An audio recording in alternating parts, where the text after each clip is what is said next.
Ngopi dulu sobat.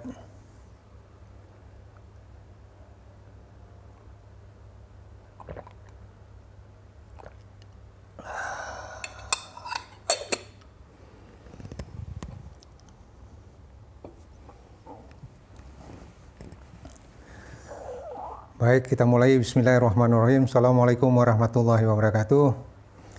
Apa kabar sobat semua? Ketemu lagi dengan Om Dir. Topik kita kali ini tentang manajemen risiko.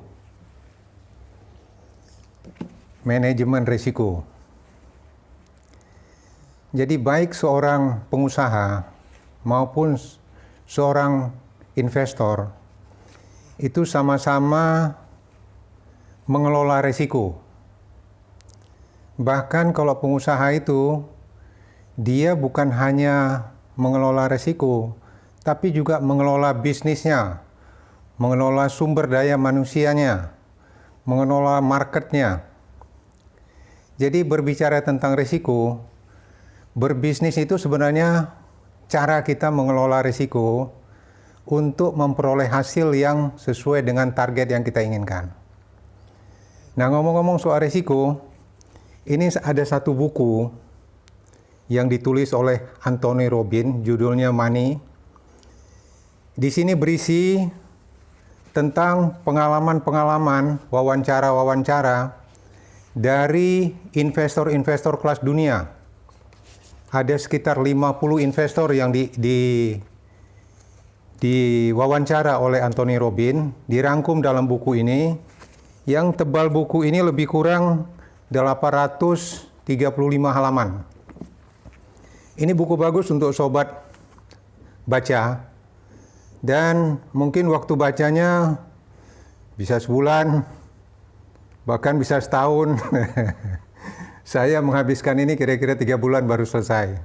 Karena harus mencermati apa isi yang sebenarnya. Nah, buat sobat yang ingin tahu bagaimana mengelola risiko, saya ada satu training mengenai manajemen mengelola risiko, terutama bagi pemodal-pemodal atau investor-investor pemula. Jika sobat ingin ikut, bisa hubungi nomor telepon di bawah ini.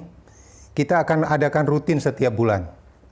Di situ sobat bisa belajar bagaimana mengelola risiko di dalam kita berinvestasi. Intinya berinvestasi itu tidak boleh serakah. Intinya itu. Nah, kadang-kadang ini yang tidak bisa kita kontrol karena kita melihat begitu menggiurkan suatu bisnis sehingga kita berinvestasi 100% pada satu tempat. Itu salah besar. Jadi kalau menurut pengalaman dari investor-investor besar ini, mereka mengelolanya dengan konsep seperti daftar yang saya sampaikan ini. Inilah pokoknya yang perlu kita isi. Cukup satu lembar ini saja yang kita pegang. Kita bisa kontrol bagaimana investasi kita yang sebenarnya. Jadi di dalam lembaran ini nanti akan kita edukasi di dalam training.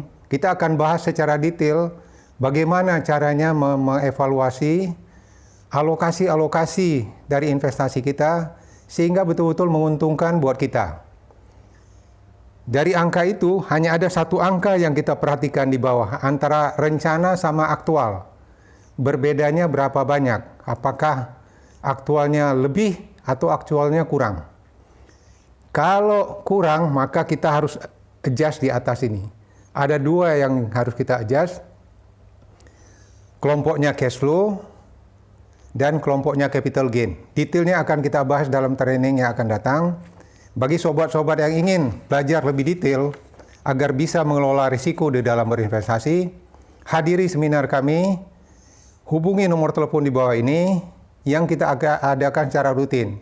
Demikian sharing saya kali ini, semoga bermanfaat. Assalamualaikum warahmatullahi wabarakatuh.